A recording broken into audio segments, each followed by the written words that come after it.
आइए हम वचन की तरफ बढ़ते हैं। और आज का वचन जो है थोड़ा अलग स्टाइल से है। इस तरह का वचन मैं अपने कलीसिया में ट्यूसडे क्वार्टर्स प्रेयर मीटिंग में करता था बहुत पहले, और इसी में से एक वचन को मैंने आज आप लोगों के लिए चुन के लाया हूं, और वो वचन भजन संगीता से है। और भजन संगीता 119 अध्याय 89 पद से लेकर 96 पद तक, साम 119 89 टू 96 सूची। हे यहोवा, तेरा वचन आकाश में सदा तक स्थिर रहता है। तेरी सच्चाई पीढ़ी से पीढ़ी तक बने रहती है। तूने पृथ्वी को स्थिर किया, इसीलिए वो बनी है। वे आज के दिन तक तेरे नियमों के अनुसार ठहरे हैं, क्योंकि सारी सृष्टि तेरे अधीन है। यदि मैं तेरी व्यवस्था से सुखी ना होता, तो मैं दुख के समय नष्ट हो जाता। मैं तेरे उपदेशों को कभी ना भूलूंगा, क्योंकि उन्हीं के द्वारा तूने मुझे जिलाया।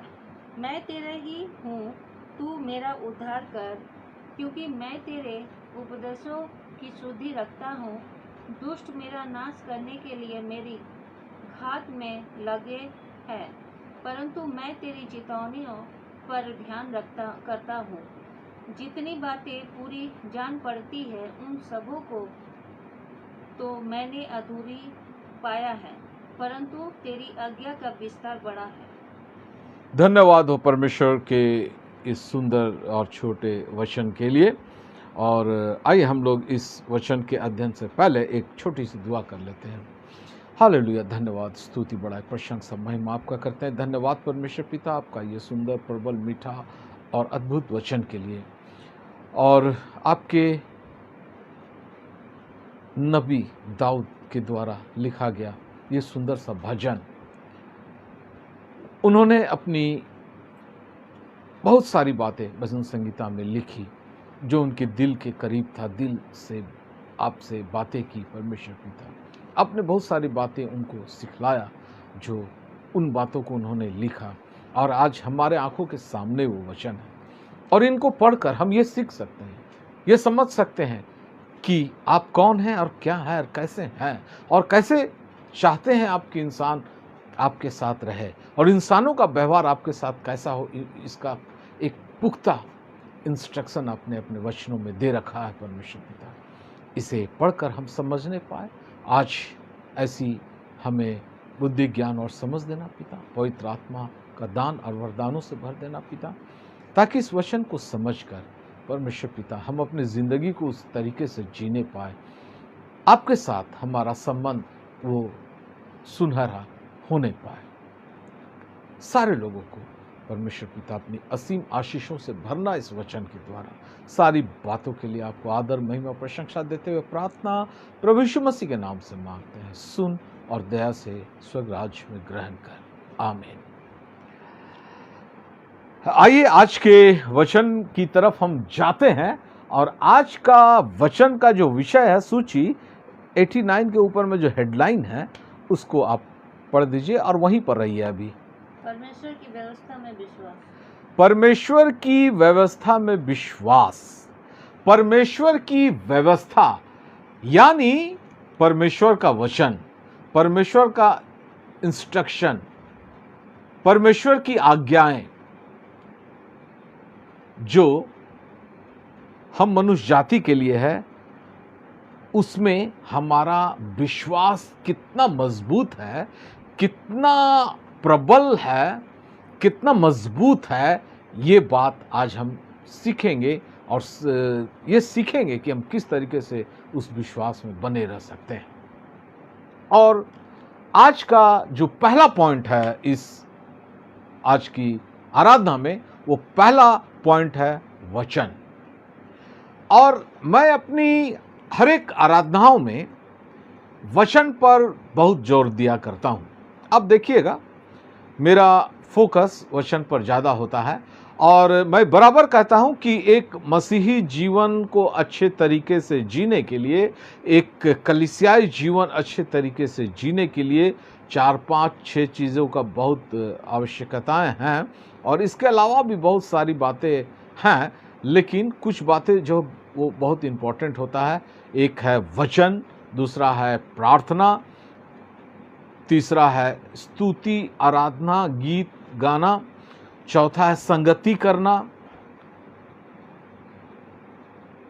इस तरीके से कुछ पॉइंट्स हैं, लेकिन ये सारे पॉइंट्स में जो सबसे इंपॉर्टेंट है, सबसे महत्वपूर्ण है और सबसे एक नंबर में है, वो है वचन। और मैं कभी इस सब्जेक्ट पे प्रचार करूंगा तो मैं आपको बताऊंगा कि मैं अपनी ज़िंदगी में क्यों वचन को इतना महत्वपूर्ण समझता हूं और इम्पोर्टेंस देता हूं, और आपको भी समझना चाहिए। लेकिन आज जो दाऊद राजा ने जो ये बातें लिखी है उसको हम समझने की कोशिश करेंगे कि वचन कैसे हम क्या समझ सकते हैं। दाऊद राजा ने वचन को किस तरीके से इम्पोर्टेंस दिया और वचन के बारे में वो कैसा बातें बताता है। तो सोचिए, आप फिर वहीं पर जाइए, भजन संहिता 119 अध्याय और 89 से 91 तक पढ़िए। हे यहोवा, तेरा वचन आकाश में सदा तक स्थिर रहता है। बस धीरे धीरे पढ़िएगा। हे यहोवा, तेरा वचन आकाश में सदा तक स्थिर रहता है। बहुत सारी बातें हम लोग सुनते हैं कि फलना चीज आज तक बना हुआ है, फलना बातों की यादें आज तक बनी हुई है, फलना कहानी आज तक बना हुआ है, फलना व्यक्ति का महत्व आज तक बना हुआ है। लेकिन हम बहुत पीछे जाते हैं, 100-200 साल बना रहता है, 1000, 2000, 3000 साल बना रहता है। बहुत पीछे जाएंगे तो शायद किसी को याद भी नहीं होगा कि उस जमाने में लोग कौन थे, किस तरीके का इम्पोर्टेंस रहा उनके लाइफ में, और उनकी कौन सी बातें आज महत्वपूर्ण है हम लोगों के लिए। लेकिन यहां वचन कहता है, इस भजन का लिखने वाला दाऊद राजा कहता है कि तेरा वचन सदा तक, तेरी व्यवस्था, हे यहोवा, तेरा वचन आकाश में सदा तक स्थिर रहता है। यानी अगर कुछ स्थिर है तो वो है परमेश्वर का वचन। और वचन में जब हम पढ़ते हैं तो बहुत कुछ पढ़ते हैं कि परमेश्वर का वचन जो परमेश्वर ने कह दिया कि हो जा, तो वो हो गया। इतना ताकतवर वो वचन है, उस वचन में इतना सामर्थ है। परमेश्वर का वचन जो उन्होंने हम लोगों के लिए कहा, वो वचन कहता वो जब तक पूरा ना हो जाए वो वापस लौट के नहीं जाता है। यानी परमेश्वर ने कहा है कि हमारा उद्धार करेंगे तो करेंगे, वो वापस नहीं जा सकता। वो वचन करना है तो करना है, और वो वचन जब से कहा गया है तब से लेकर आज तक वो वचन स्थिर है, बदलता नहीं है। बहुत लोगों का कहा गया वचन बदल जाता है। बहुत सारे कानून व्यवस्थाओं को देखिएगा आप, रिवाइज होता है। आज से 100-200 साल जो पहले बनाया गया वो रिवाइज हो गया, जो 500 साल पहले बनाया गया वो रिवाइज हो गया। अगर नहीं हुआ तो वो क्रिटिसाइज हो गया कि पता नहीं ये उस जमाने के लिए लिखा गया था, आज के ज़माने में सूट नहीं कर रहा है, इसमें थोड़ा बदलाव होना चाहिए। लेकिन परमेश्वर का वचन कभी बदलता नहीं, एकदम स्थिर रहता है। अगर हमको स्थिरता वाली जीवन चाहिए, हमारा वचन, हमारा जीवन स्थिर होना चाहिए। हम परमेश्वर में बने हैं और हम डगमगाएंगे नहीं, हम गिरेंगे नहीं।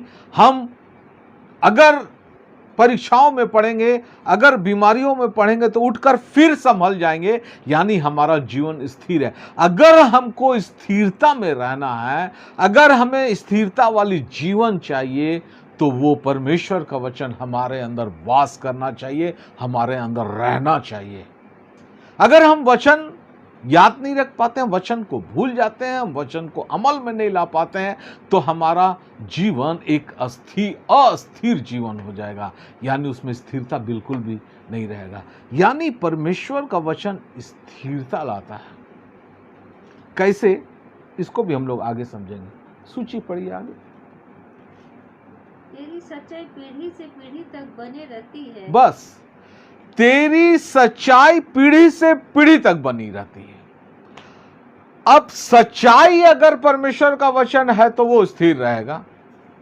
अगर सच जो चीज नहीं है वो बदलता रहता है, उसमें रिवाइज की जरूरत पड़ती है। और जो सच है उसको बदलने की जरूरत नहीं है। वो एक बार कह दिया गया तो हर एक मनुष्य जाति के लिए कह दिया गया, पहले दिन के मनुष्य से लेकर आखिरी दिन का मनुष्य, चाहे वो कयामत कभी भी आए, अंत का दिन। लेकिन वो सच है, उसमें सच्चाई है। और अगर हमको सच्चाई वाली जीवन जीना है तो ही हम स्थिर रह पाएंगे। और अगर हमको स्थिर रहना है तो सच्चाई वाली जीवन जीना है। और सच्चाई वाली जीवन हम तब जी पाएंगे जब वचन हमारे अंदर रहेगा, क्योंकि वो वचन सच्चा है। परमेश्वर का वचन सच्चा है, उसे आज तक किसी ने गलत साबित कर नहीं पाया। बहुत लोगों ने प्रयास किया, बहुत लोगों ने ढूंढा उसके अंदर में कि क्या गलतियां हो सकती है, लेकिन परमेश्वर का वचन सच है और वो कभी बदलता नहीं। आगे पढ़िए सूची। तूने पृथ्वी को स्थिर किया है, इसीलिए वो बनी है। बस, तूने पृथ्वी को स्थिर किया है। और भी कुछ को और भी पढ़ लीजिए सूची। वे आज के दिन तक तेरे नियमों के अनुसार ठहरे हैं। हाँ, क्योंकि सारी सृष्टि तेरी अधीन है। सारी सृष्टि और सारी पृथ्वी स्थिर है। अब देखिएगा, अगर ग्रह उपग्रह आकाश मंडल में इधर से उधर चल रहा है तो एक ऑर्बिट में चल रहा है, एक कक्षा में चल रहा है, लेकिन वो अपने कक्षा से भटक कर इधर उधर नहीं जाता है।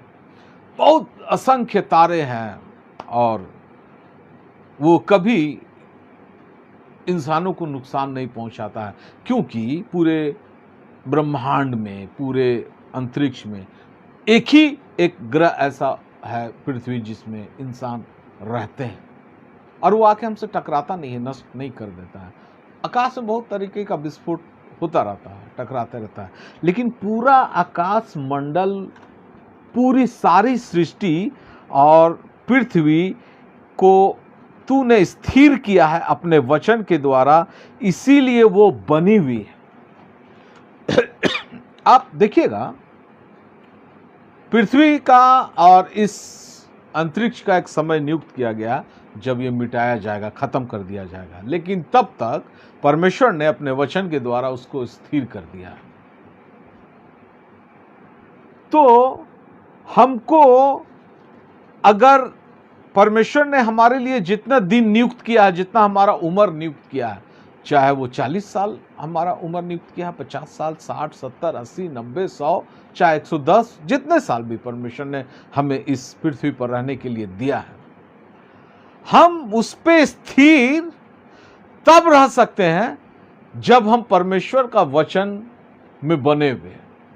अगर हम परमेश्वर के वचन में नहीं बने हुए हैं तो आप देखिएगा, आकाश मंडल में तारा, पृथ्वी, सूरज, चांद इधर उधर उड़ जाएगा अपने कक्षा को छोड़ के। अगर वो परमेश्वर के वचन में नहीं बना हुआ तो हम भी इधर उधर उड़ जाएंगे, पता नहीं हमारा जिंदगी कहां से कहां मटिया मिट हो जाएगा।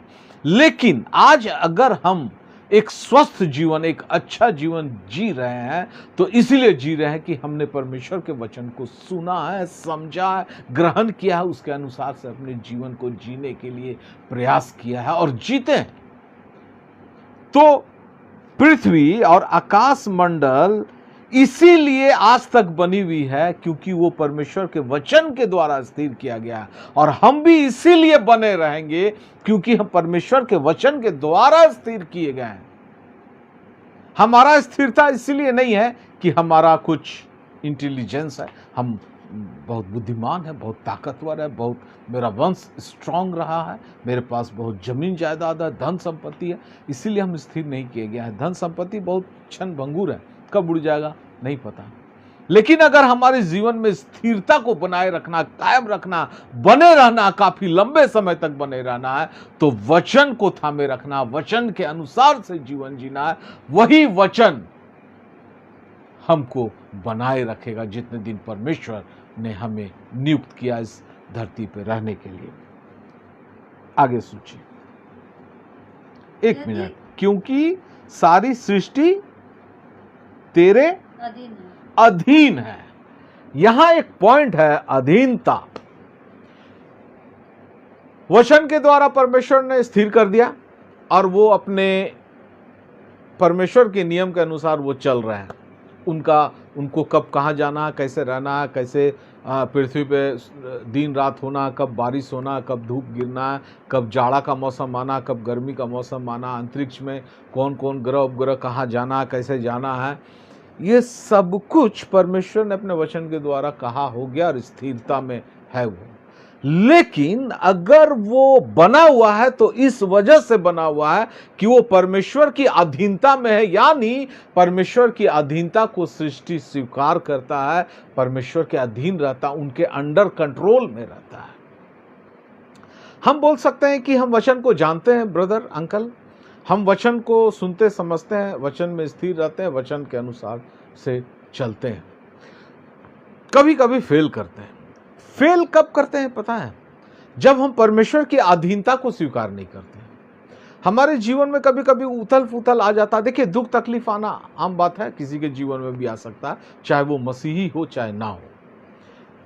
गैर मसीहियों के जीवन में दुख तकलीफ दूसरे मकसद से परमेश्वर भेजता है, या शैतान के द्वारा आता है, या उनके जीवन में आता है। लेकिन हमारे जीवन में दुख तकलीफ आता है, कुछ हमारी फायदे के लिए, कुछ हमारी उत्थान के लिए, वो एक अलग मैटर है। लेकिन हम दुख तकलीफ से निकल कर खड़े हो जाते हैं, हमारा जीवन एक जीवन शैली एक अच्छे तरीके से चलता है। वो परमेश्वर की अधीनता, जो वचन की अधीनता है, यीशु मसीह की अधीनता, पवित्र आत्मा जो हमारे अंदर है, उसके अंडर कंट्रोल में हम रहते हैं, उसकी अधीनता को स्वीकार करते हैं, तो हम एक सुखमय जीवन को जी सकते हैं। देखिए क्या बहुत सुंदर लिखा है, क्योंकि सारी सृष्टि तेरे अधीन है और इसीलिए वो आज के दिन तक तेरे नियमों के अनुसार वे आज के दिन तक ठहरे हुए हैं। हम सृष्टि जब परमेश्वर की अधीनता को स्वीकार किए हुए हैं, तो वो जो नियम ठहराया है परमेश्वर की, तुमको यहां रहना, सूरज तुमको, चांद को यहां रहना, पृथ्वी को यहां रहना, मंगल ग्रह को यहां रहना, बुध को यहां रहना, और दूर आकाश मंडल में और बहुत सारे तारे हैं उसको वहां रहना, और इस नियम कानून से चलना है, वो इसीलिए आज तक ठहरे हुए हैं क्योंकि वो परमेश्वर की अधीनता में है। हमको परमेश्वर जहां रखा है, हम वहां इसीलिए अच्छे तरीके से रह पा रहे हैं और रहेंगे आगे चलकर, क्योंकि हम परमेश्वर की अधीनता को स्वीकार करते हैं। त्रिएक परमेश्वर की अधीनता को, पिता परमेश्वर को, प्रभु यीशु मसीह को, पवित्र आत्मा की अधीनता में रहते हैं। अगर हम अधीनता से बाहर जाने का प्रयास करेंगे, जैसा कुछ लोग करते हैं अपने जीवन में, और दोहरा चरित्र जीते हैं। मेरा आज इस वचन को, ये जो फर्स्ट पार्ट है, इसको बोलने का उद्देश्य ये है कि कुछ लोग दोहरा चरित्र को जीते हैं। वो जब वचन पढ़ते हैं तो वचन के अनुसार चलते हैं, जब कलीसिया में जाते हैं तो कलीसिया के अनुसार चलते हैं, और जब दुनिया में रहते हैं दुनिया के अनुसार जीते हैं। दुनिया के अनुसार जीने का मतलब समझिए मैं क्या कहना चाहता हूँ। दुनिया में परमेश्वर ने जो ठहराया आपके लिए, जो काम, जो नौकरी, जो बिजनेस, जिस तरीके का भी काम, आप उसे कीजिए, उसके लिए परमेश्वर मना ही नहीं करता है। लेकिन संसार जिन बातों से खुश होता है और करना चाहता है, जिससे परमेश्वर घृणा करता है, उससे तो हमको बचना होगा। और कुछ लोग उसको भी करते हैं और दोहरा चरित्र जीते हैं, यानी वो अधीनता को स्वीकार नहीं करते। कुछ देर के लिए परमेश्वर के भवन में परमेश्वर की अधीनता में, और संसार में शैतान की अधीनता में, और इसीलिए उनका जीवन उथल पुथल भरा रहता है, लड़खड़ाता रहता है। कभी उसके पास बहुत पैसा रहता है, कभी उसका पैसा नहीं रहता है, कभी उसके जीवन में खुशी आता है, कभी बहुत दुख आता है।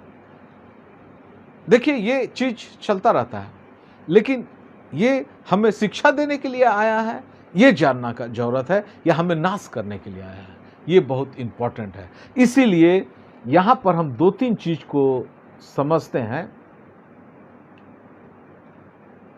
कि शिक्षा क्या पाते हैं। अगर हम मनुष्य भी यह चाहते हैं कि हमारी जिंदगी में सब कुछ अच्छा हो, हमारी जिंदगी ठीक ढंग से चले, तो हमें भी अपने आप को परमेश्वर के वचन की अधीन करना होगा हर समय, चाहे हम घर में हैं, चाहे घर के बाहर है, कलीसिया में है, चाहे कलीसिया से अलग हट के है। अधीनता को स्वीकार करना होगा, अधीनता में रहना होगा। ये था फर्स्ट पार्ट इस भजन संगीता का। अब हम चलते हैं दूसरे पार्ट। इसके लिए सूची आप पढ़िए 92 अध्याय से 94 अध्याय तक, 92 से 94। यदि मैं तेरी व्यवस्था से सुखी ना होता तो मैं दुख के समय नष्ट हो जाता। हाँ, बस, यदि मैं तेरी व्यवस्था से सुखी ना होता तो मैं दुख के समय नष्ट हो जाता। व्यवस्था यानी आज के तारीख में अगर हम व्यवस्था को पढ़े तो इसको वचन भी हम पढ़ सकते हैं। अगर मैं तेरे वचन से सुखी ना होता तो मैं दुख के समय नष्ट हो जाता। यहां वचन ये कह रहा है, भजन का लिखने वाला, कि वचन से सुखी होना। आप जानते हैं किसको कहते हैं वचन से सुखी होना? कुछ लोगों को वचन भार लगता है, कुछ लोगों को वचन कठिन लगता है, कुछ लोगों के लिए वचन का पालन करना असंभव लगता है, कुछ लोगों के लिए वचन का पालन करना दुखदाई होता है। तो वो व्यक्ति नहीं कह सकता है कि मैं तेरे वचन से परमेश्वर पिता सुखी अनुभव करता हूं। और इसीलिए इस तरह का लोग जब बहुत दुख में पड़ते हैं तो उसको विनाश का, उसको नाश होने का डर सताने लगता है और बहुत लोग नाश भी हो जाते हैं। बहुत लोगों को हम लोगों ने न्यूज़पेपर में पढ़ा, मीडिया में सुना है और आस पड़ोस के इलाके में भी देखा, उनके जीवन में बहुत कष्ट आया तो वो चाहे तो घर छोड़कर भाग गया या तो सुसाइड कर लिया। क्यों होता है ये? क्योंकि वो परमेश्वर की व्यवस्था के अधीनता में रहना नहीं चाहता है और परमेश्वर की व्यवस्था वचन से वो सुखी महसूस नहीं करता है। लेकिन अगर हम कहते हैं परमेश्वर को, परमेश्वर आपका व्यवस्था, आपका वचन से मैं बड़ा खुश हूं, आपकी बातें सुनकर दिल बाग बाग हो जाता है, दिल एकदम खुशनुमा हो जाता है। देखिएगा, आप दुनिया में बहुत सारी बातों को सुनते होंगे तो कुछ बातें आपको सुनकर लगता होगा कि आप दुनिया की बात कर रहा हूं मैं, दुनिया, ये आप कलीसिया से बाहर चल जाइए, कुछ बातें किसी का बहुत अच्छा लगता है, उठकर खड़ा हो जाते हैं, ताली बजा देते हैं। कुछ लोगों को बात सुनकर एकदम मुस्कुरा देते हैं कि एकदम करेक्ट बोला ये, वो उसका वो बात हमको जच गया, अच्छा लगने लगा। क्या परमेश्वर की बात जब हम वचन पढ़ते हैं हमको अच्छा लग जाता है, या हम क्रिटिसाइज कर देते हैं परमेश्वर के वचन का, या परमेश्वर के वचन को हम कुछ समय के लिए, पार्शियल मोमेंट के लिए मानते हैं? क्योंकि परमेश्वर आपका वचन पूरी जिंदगी के लिए, हर पल हर क्षण के लिए मानना तो मेरे लिए असंभव है, कुछ देर के लिए मान सकता हूं। यानी हम परमेश्वर की व्यवस्था से सुखी नहीं हैं। इसीलिए मैं आज का वचन आपको बताना चाह रहा हूं कि अगर हम और आप परमेश्वर की व्यवस्था से, परमेश्वर के वचन से सुखी अनुभव करते हैं तो दुख के समय हम नष्ट नहीं होंगे। मेरे प्रिय भाइयों, बहनों, बच्चों, अगर आपकी जिंदगी में बहुत बड़ा दुख या तकलीफ आया है कभी और आप बच गए, नष्ट नहीं हुए, तो आप याद कीजिएगा परमेश्वर का दया और अनुग्रह आपके ऊपर बना हुआ। कहीं ना कहीं आप परमेश्वर की व्यवस्था से, परमेश्वर की वचन के अधीनता को स्वीकार करना चाहते हैं, किए थे, करना चाहते थे, कोशिश करते थे और परमेश्वर की व्यवस्था से सुखी अनुभव करते थे। पूर्ण तरीके से आप नहीं कर पाए आज तक, आप प्रयास में लगे हुए हैं, प्रयास में लगे रहे, जरूर एक दिन ये हम लोग कर पाएंगे। सारे लोग, मैं भी आपके जगह पर हूं, मैं भी, मेरे परिवार के लोग भी और आप सारे सुनने वाले भी, एक दिन ऐसा होगा कि हम परमेश्वर की पूरी वचन से अपने आप को सुखमय अनुभव करेंगे और किसी भी बात का क्रिटिसाइज नहीं करेंगे, किसी भी बात को निकालकर दूध की मक्खी की तरह अलग नहीं कर देंगे, पूरी व्यवस्था से सुखी अनुभव करेंगे। आगे पढ़िए, सोचिए। मैं तेरे उपदेशों को कभी ना भूलूंगा, क्योंकि उन्हीं मैं तेरे उपदेशों को कभी ना भूलूंगा। यानी परमेश्वर पिता, मैं आपके वचन को कभी नहीं भूलूंगा। जो वचन मैंने पढ़ा है, जो वचन मैंने सुना है कलीसिया में आपके दासों के द्वारा, या कहीं भी सुना, सोशल मीडिया में सुना है, उसको मैं भूलूंगा नहीं। मैंने उसे वचन में पढ़कर खोजा, देखा सही में वही बात लिखा हुआ है और उसे मैं भूलूंगा नहीं। ऐसे लोग बड़ा सुखी जीवन जीते हैं और दुख से जल्दी निकल आते हैं जिनको परमेश्वर का वचन याद रहता है। देखिए, जब हमारी परीक्षाएं होती है, दुख में होते हैं, प्रभु यीशु मसीह का जब परीक्षा ले रहा था शैतान, तो वो बाइबल का वचन को कोट कर रहा था, पुराना नियम का वचन को। अब प्रभु यीशु मसीह उसको जवाब दे रहे थे, वचन से ही जवाब दे रहे थे, और इसीलिए दे रहे थे कि वचन तो याद था ना उनको। अगर हमको और आपको वचन याद नहीं रहेगा ना, तो हम अपने दुख और तकलीफ और बीमारी को भगा नहीं पाएंगे, हटा नहीं पाएंगे। हम अपने अंदर से शैतान को नहीं हटा पाएंगे और पवित्र आत्मा को बसा नहीं पाएंगे, अगर हमको परमेश्वर का वचन याद नहीं रहेगा। परमेश्वर का वचन को याद कर लेना और हमेशा के लिए याद करना। कुछ लोगों को देखिएगा, कलीसिया में नींद आ जाता वचन के समय में, पूरा जगे रहते हैं, वो स्तुति आराधना गीतों में, दुआ प्रार्थना में हर समय जगा रहते हैं। जब गवाही देना है तब जगे रहते हैं, जब प्रेयर रिक्वेस्ट देना तब जगे रहते हैं। ठीक जैसे ही कलीसिया में पास्टर या प्रेरित या भविष्यवक्ता या बाइबल टीचर कोई भी जब वचन का प्रचार शुरू करते हैं, तो कुछ लोगों का आंख बंद होने लगता है। उसको वचन सुना ही नहीं दिया, याद क्या रखेगा वो व्यक्ति, उसको वचन ही नहीं याद रहता है।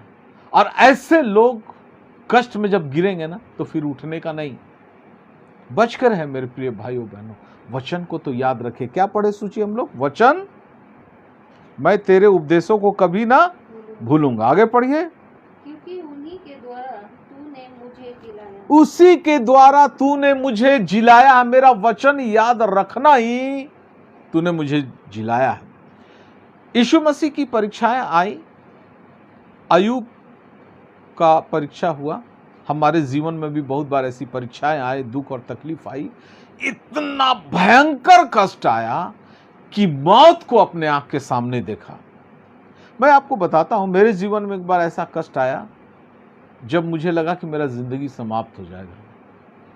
अब मृत्यु ही नजर आ रहा था, लेकिन परमेश्वर का वचन याद रखना मुझे जिला दिया। वही था जो मुझे जिला दिया। मेरे प्रिय भाइयों बहनों बच्चों, अगर आपके जीवन में कोई इस तरह का तकलीफ है कि आपको मृत्यु दिखाई दे रहा है, आपको विनाश दिखाई दे रहा है, आपको ऐसा नजर आ रहा है कि अब तो सब कुछ समाप्त, अब कुछ नहीं बचा जिंदगी में, उस समय मरा हुआ के समान हमारा शरीर हो गया। कुछ लोगों को देखिएगा, जैसा लगता है उसका शरीर में जान नहीं है, ऐसा आता लड़खड़ाते हुए लगता है उसको खींच के लाया गया है कलीसिया में या बाहर। वो मुरझाया हुआ क्यों है? पता उसका शरीर में जान नहीं है। क्यों? पता है कि उसकी जिंदगी में भयंकर कोई समस्या है जो उसको एक्टिव होने नहीं दे रहा। हम और आप भी को मुरझाना नहीं है, चाहे परमेश्वर की आराधना घर में करते हैं उस वक्त, चाहे परमेश्वर की आराधना कलीसिया में करते हैं तब। अगर हम मरे हुए के समान हो भी गए हैं ना, तो हमको परमेश्वर का वचन उठाकर खड़ा कर देगा। अगर परमेश्वर का वचन मुझे याद है तो वो मुझे, इसीलिए प्रभु यीशु मसीह ने कहा, मैं तो जाता हूं और पवित्र आत्मा को भेजूंगा, वो मेरी बातें तुम्हें याद कराएगा। परमेश्वर का वचन को याद करने का सबसे अच्छा तरीका क्या पता है? इतना बड़ा वचन को याद नहीं रख सकता, पूरा बाइबल याद रखना मुश्किल है, कुछ ना कुछ भूल जाएंगे।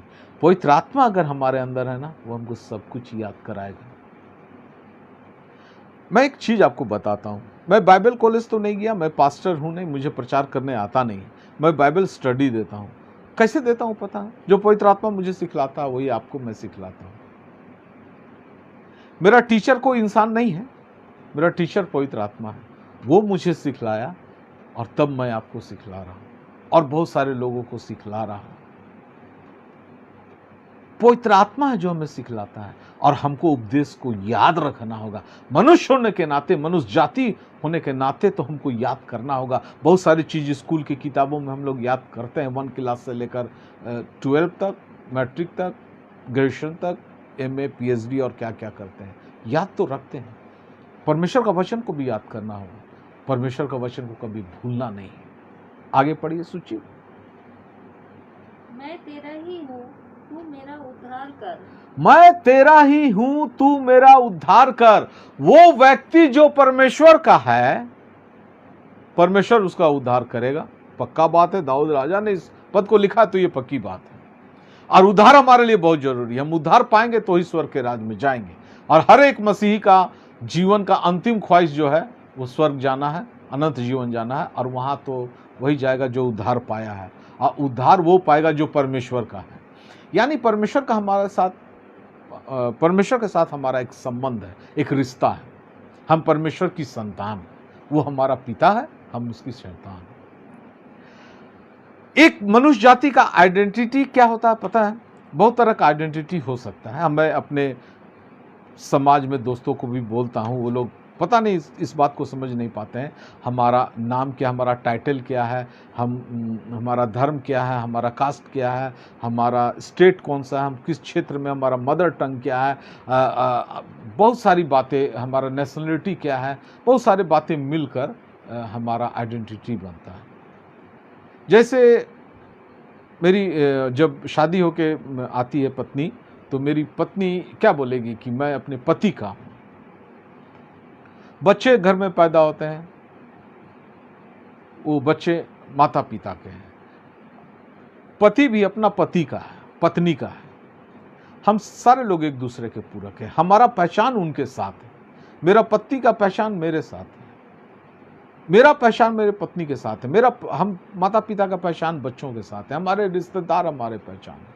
आप देखिएगा कुछ लोगों को वो रिश्ता जोड़ते हैं, उसके गांव में कोई एक आदमी अगल बगल जान पहचान का या कोई समाज का कोई आदमी, कोई बहुत बड़ा आदमी बन गया, बहुत बड़ा नेता बन गया या बहुत बड़ा प्रशासनिक अधिकारी बन गया, और उसके रिश्ते में कुछ लगता नहीं है, लेकिन वो अपने इधर शहर में जहाँ वो काम करता है वहाँ किसी को बोलेगा ना, वो फलना के ऊपर जानते हैं, वो इतना बड़ा प्रशासनिक अधिकारी है ना, वो हमारा मौसी का बेटा, मौसेरा भाई लगता है। अब पता नहीं वो क्यों रिश्ता जोड़ देते हैं, क्योंकि वो बहुत बड़ा आदमी है, उससे रिश्ता जोड़ देते हैं। अब बाद में छानबीन कीजिए, पता चलेगा कि उसका अगल बगल गांव का रहने वाला, वो रिश्ता ऐसे झूठे जोड़ ले है। हमारा आइडेंटिटी सबसे पहले परमेश्वर से होना चाहिए। मैं परमेश्वर का हूं। क्या वचन है सूची? मैं तेरा ही हूं, मैं परमेश्वर का ही हूं, मैं परमेश्वर का संतान हूं, मैं परमेश्वर का बेटा हूं, मैं परमेश्वर की बेटी हूं। ये मेरा सबसे पहला आइडेंटिटी है। अगर आप इस बात को बोल सकते हैं तो आपका पहचान बहुत अच्छा है और आप उद्धार पाने के लायक हैं। लेकिन सब आदमी तो ये बात बोल नहीं सकता है। अन्य जाति जो परमेश्वर को नहीं जानते वो तो नहीं बोलेंगे, जो परमेश्वर को पहचानते नहीं है वो तो नहीं बोलेंगे, जो परमेश्वर को ग्रहण नहीं किए वो तो नहीं बोलेंगे। लेकिन कुछ लोग हैं जो कलीसिया में आते हैं, अच्छा मसीही नहीं बने हैं, बन नहीं सकते हैं वो, क्योंकि दोहरा चरित्र जीते हैं। लेकिन उनको भी अगर आप पूछिए तो बोलेगा मैं परमेश्वर का हूं, लेकिन उद्धार से दूर है वो व्यक्ति। अगर आप परमेश्वर के रिश्तेदार बनना चाहते हैं, परमेश्वर के रिश्ते में आना चाहते हैं, अगर आप ये कह सकते हैं कि मैं परमेश्वर का हूं, तो उस तरह का इंसान बनना होगा। कभी कभी हम बोलते हैं ना कि अपने बच्चों को डांटते हैं, कुछ गलत काम कर देता है कोई, तो तुम आज ऐसा काम किया ना बेटा, ऐसा लगता है कि तुम मेरा बेटा है ही नहीं, तेरा बाप ऐसा काम आज तक नहीं किया, तुम कैसे कर दिया ये काम, ऐसा बोलते हैं ना। परमेश्वर पिता भी कुछ ऐसे मसीहों को कलीसिया में देख रहा है जो परमेश्वर की संतान होने के लायक काम करते हैं, और परमेश्वर कहता है हाँ तुम मेरा पुत्र है, पुत्री है, तू मेरी संतान है। लेकिन कुछ लोग ऐसा है ना जो संतान, नालायक संतान, वो नालायक है, संतान तो दूर की बात है, नालायक है, संतान तो ये नहीं है, और वो संतान बनने लायक कोई काम ही नहीं किया है, तो उद्धार वो कहां से पा सकते हैं? तो ये वचन है कि मैं तेरा ही हूं। हम परमेश्वर आपके वचन को मानते हैं, ग्रहण किए हैं, यानी कि मैं तेरा ही हूं परमेश्वर। आगे पढ़िए सूची। क्योंकि मैं तेरे उपदेश। थर्ड पॉइंट, दूसरा पॉइंट खत्म हो गया। 1 मिनट सूची। पहला पॉइंट था वचन, और दूसरा पॉइंट था कि हमें परमेश्वर के वचन के अधीन रहने से क्या लाभ होगा। तो ये लाभ है हमारे जीवन में कि हाँ, परमेश्वर के वचन में चलने से हमको ये लाभ है कि हमारी पहचान अगर परमेश्वर के साथ है तो हमारा उद्धार निकट है, और मैं परमेश्वर के उपदेशों की सुधि रखता हूँ, तो परमेश्वर के वचन की सुधि रखना मतलब जानते हैं, परमेश्वर की वचन की सुधि रखना मन एकदम अंतर में बसा लेना। तीसरा पॉइंट आप पढ़िए 95 अध्याय 95। दुष्ट मेरा नाश करने के लिए मेरी घात में लगे हैं, परंतु मैं तेरी चितौनियों पर ध्यान करता हूँ। ध्यान, तीसरा पॉइंट है ध्यान लगाना। दुष्ट का ध्यान है मेरे को विनाश करना या किसी का विनाश करना, आघात में लगा हुआ, चुप के बैठा हुआ, यानी उसका पूरा फोकस जिंदगी का जो है किसी को नष्ट करना है। लेकिन मेरा ध्यान कहां लगा हुआ है? तेरे चितौनियों पर, तेरे वचन पर।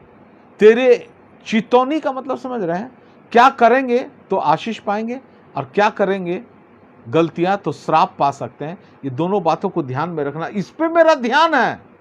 उस इंसान से बदला लेने पे मेरा ध्यान नहीं है जो मेरे घात के पीछे लगा हुआ, मुझे नाश करने के लिए लगा। मेरा दुश्मन कोई भी हो सकता है, या तो कोई बीमारी है हमारी, कोई आर्थिक या पारिवारिक समस्या है, या हमारा घमंड है, या हमारा लालच है। ये हमारा दुश्मन है जो हमको विनाश करना चाहता है, और ये शैतान के द्वारा दिया गया है। और आखिरी में अगर कहें तो शैतान ही है हमारा दुश्मन, जो हमको नाश करने के लिए हमारे अंदर बहुत सारी बुराइयां को छोड़ दिया है, और ये घात में लगा हुआ है हमको नाश करने के लिए। लेकिन परमेश्वर पिता, मेरा ध्यान तो आपके वचन पर लगा, आपकी चितौनियों पर लगा हुआ है। आपने जो चितौनियां दी है वचन में कि ये करो बेटा, इससे तुमको आशीष मिलेगा, और ये काम मत करना मेरे बच्चे, इससे तुम श्रापित हो जाओगे। ये बातें मेरे ध्यान में है। मेरा पूरा फोकस जो है वो परमेश्वर पिता आपकी चितौनियों के ऊपर में लगा हुआ है। तभी हम फोकस समस्याओं पर नहीं, वचन पर हो, तभी हम सुखी होंगे, उद्धार पाएंगे और जिलाए जाएंगे। फोकस। अब देखिएगा, मैं एक कहानी बहुत पहले पढ़ा था। एक सुनसान अंधकार जगह में रात के समय एक साइकिल में, पहले ये आता था ना, लाइट आता था, देखिएगा सामने में छोटा सा लगा रहता था, लाइट पड़ता था, या टॉर्च आप समझ लीजिए। टॉर्च में डाल के पगडंडी में हम रात के अंधकार में जा रहे हैं, और सामने में एक पत्थर आ गया बड़ा सा। मेरा पूरा ध्यान उस पत्थर पे है कि उस पर टकराना नहीं है। एकदम बराबर सोच रहे हैं कि एकदम नज़दीक आएगा, टकराना नहीं है। टॉर्च में हमको दिख गया पत्थर, अगल बगल कुछ दिख नहीं रहा, अगल बगल से काट के हम जा सकते थे। लेकिन चूंकि पत्थर पे इतना ज़्यादा फोकस कर दिए हम कि लास्टली टकरा ही गए पत्थर से। मेरा फोकस समस्याओं पर बहुत ज़्यादा नहीं होना चाहिए। मेरे परमेश्वर पिता ऐसा नहीं कह रहा है। समस्याओं पर फोकस मत हो जाओ, फोकस तो वचन पर हो जाओ, देखना समस्या अपने आप हट जाएगी। ये कहना चाहता है ये वचन, जो दाऊद राजा कहना चाहता है, मेरा पूरा ध्यान जो है तेरे चितौनियों पर लगा हुआ है, उस समस्याओं पर नहीं लगा हुआ है जो मुझे नाश करना चाहती है। आगे पढ़िए सूची। ये तीसरा पॉइंट था। चौथा जो आखिरी पॉइंट है, मसीह यीशु में पूर्णता। 96 पढ़िए सूची। जितनी बातें पूरी जान पड़ती है उन सबको तो मैंने अधूरी पाया। एक मिनट, जितनी बातें पूरी जान पड़ती है उसको मैंने अधूरा पाया। मुझे पूरा क्या जान पड़ता है? परमेश्वर पिता, मुझे ऐसा लगता है मैं तो बहुत पढ़ लिख लिया, मम्मी पापा ने मुझे बड़ा कर दिया, नौकरी मिल गया, सब कुछ मिल गया, एक अच्छी ढंग की पत्नी मिल जाती ना तो मेरा ज़िंदगी पूर्ण हो जाता है। मैं बड़ा हो गया, एक अच्छी नौकरी मिल जाती ना तो मेरा ज़िंदगी पूर्ण हो जाता है। मेरे को एक घर मिल जाता ना, घर बना लेता ना, रिटायरमेंट नज़दीक आए, घर बना लेता, ज़िंदगी पूर्ण हो जाता। मेरे पास ना 2 व्हीलर नहीं है, 4 व्हीलर नहीं, अगर वो मिल जाता ना तो मेरा ज़िंदगी पूर्ण हो जाता। मेरे बच्चों को नौकरी मिल जाता ना, मेरी बेटियों का शादी हो जाता ना तो मेरी ज़िंदगी का सारा हेडेक ख़त्म हो जाता, मेरा ज़िंदगी पूर्ण हो जाता। कुछ चीज़ों को हम पूर्ण मानते हैं, लेकिन वचन कह रहा है कि जितने चीज़ों को मैंने पूर्ण जान पड़ता था उस सबको मैंने अधूरी पाया है। तो पूर्णता कौन है भाई? आगे पढ़िए सूची। परंतु तेरी आज्ञा का विस्तार बड़ा है। परंतु तेरी आज्ञा का विस्तार इतना बड़ा है कि तेरी आज्ञा ही पूर्ण है। क्या क्या है देखते हैं, एक पद पढ़िए सूची। तो पूर्ण है क्या? 1 कुरिन्थियों 13 अध्याय का 10 से 12, थोड़ा जल्दी जल्दी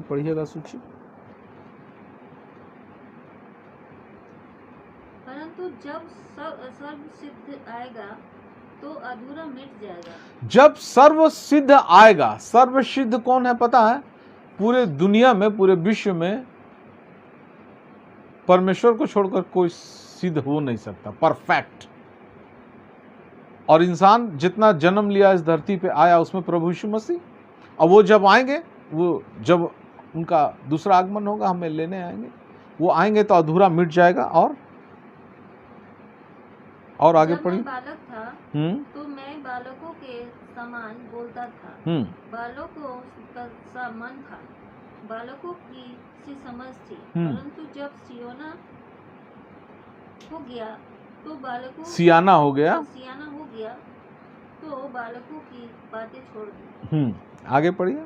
अभी हम दर्पण में धुंधला सा दिखाई देता है, परंतु उस समय आमने सामने दिखेंगे। बस जब यीशु मसीह आएंगे तो अधूरा जो चीज हम मिट जाएगा, क्योंकि हम जो पहले सोचते थे वो बालकों के समान सोचते थे। जितना चीज हम पाना चाह रहे हैं, सांसारिक चीजें ना, वो जो सोच है ना, वो बालकों का सोच है। अब वो हम दर्पण में अभी धुंधला देख रहे हैं। यीशु मसीह आएंगे, हमको उठाकर ले जाएंगे ना, उस समय जो हमको दिखेगा ना, उस समय जो हम देखेंगे वही पूर्ण है। और उस पूर्णता वाले जीवन को हम और आप मसीह जीवन में पाना चाहते हैं और वहीं तक पहुंचना चाहते हैं। वो पूर्णता है। ये नहीं कि एक कार हो जाएगा तो एक बंगला हो जाएगा तो वो पूर्ण हो जाएगा, वो नहीं। इसीलिए चौथा पॉइंट जो है, सिर्फ परमेश्वर तो पूर्ण क्या है? उत्तर है सिर्फ परमेश्वर का जीवित वचन जो प्रभु यीशु मसीह में है। प्रभु यीशु मसीह ही वचन है, वचन देहधारी होकर इस जगत में आया था। ये बाइबल जो वचन हमारे हाथ में है, ये प्रभु यीशु मसीह, और ये इसके अंदर में हमको पूर्णता को खोजना है, वहां तक पहुंचना है, सांसारिक चीजें नहीं। एक वचन और, कुलुस्सियों 2 अध्याय का 9 पद, जो अंतिम वचन है। क्योंकि उसमें ईश्वरत्व की सारी परिपूर्णता सदैव वास करती। क्योंकि उसमें, किसमें? प्रभु यीशु मसीह में परमेश्वर की सारी परिपूर्णता सदैव वास करती है। यीशु मसीह में ही सारी परिपूर्णता है हमारे और आपके लिए, क्योंकि परिपूर्ण तो वो है। और हमारा जीवन भी परिपूर्ण तभी हो पाएगा जब हम प्रभु यीशु मसीह को जान लेंगे, समझ लेंगे, उनके वचन, परमेश्वर के वचन के अनुसार से जीने लगेंगे, सीखने लगेंगे, आगे बढ़ने लगेंगे, उनके वचन को अपनी जिंदगी में उतारने लगेंगे। तब हम एक परिपूर्णता वाली जीवन जी सकते हैं। ये दाऊद राजा इस भजन में कहना चाहता है। और सबसे अंत में जो 5वां पॉइंट है, आज 5 पॉइंट लेके मैं आपके साथ था, और इसमें कोई वचन हम नहीं खोलेंगे, लेकिन अंत में जो मैं आपको एक मैसेज देना चाहता हूं, अतः यदि हम अपनी अधूरी जिंदगी को पूर्ण करना चाहते हैं तो आइए हम परमेश्वर पिता का वचन अर्थात प्रभु यीशु मसीह को पूरी तरह से और अच्छी तरीके से ग्रहण कर ले, वचन के अनुसार चले और पूर्णता को प्राप्त करें। मेरे प्रिय मसीह भाइयों, बहनों, बच्चों, हम अपनी जिंदगी में पूर्णता चाहते हैं। सारे लोग हम अपनी जिंदगी में पूर्णता को प्राप्त करना चाहते हैं, और पूर्णता हम तभी प्राप्त कर सकते हैं जब प्रभु यीशु मसीह, परमेश्वर पिता, पवित्र आत्मा, परमेश्वर का ये जीवित वचन को हम जान ले, समझ ले, सीख ले, इसके अनुसार से जीना शुरू कर दे। और तब हम यीशु मसीह के द्वितीय आगमन का हम इंतजार करें। जब वो आएगा, हमें उठाकर ले जाएगा, हम पूर्णता को देखेंगे वहाँ, और इस वचन के द्वारा उस पूर्णता तक हम और आप पहुँच पाएंगे। ये मेरा संदेश आज इस भजन के द्वारा था, और परमेश्वर पिता इस वचन के द्वारा हम सबों को, आप सबों को बहुतायत की आशीषों से भरे। और मेरे प्रिय मसीही भाई बहनों, बच्चों, हम और आप सब लोग परिपूर्णता तक पहुंचने पाए। आइए हम लोग अंतिम प्रार्थना की तरफ जाएंगे। हालेलुया। धन्यवाद, स्तुति, बड़ाई, प्रशंसा, महिमा आपका करते हैं। धन्यवाद देते हैं परमेश्वर पिता आपकी दया करुणा के लिए, इस सुंदर वचन के लिए। सचमुच परमेश्वर पिता आपका वचन सच्चा है, स्थिर है, और जो आपके वचन में चलते हैं वही सच्चाई में चलते हैं, वही स्थिरता वाली जीवन को जीते हैं।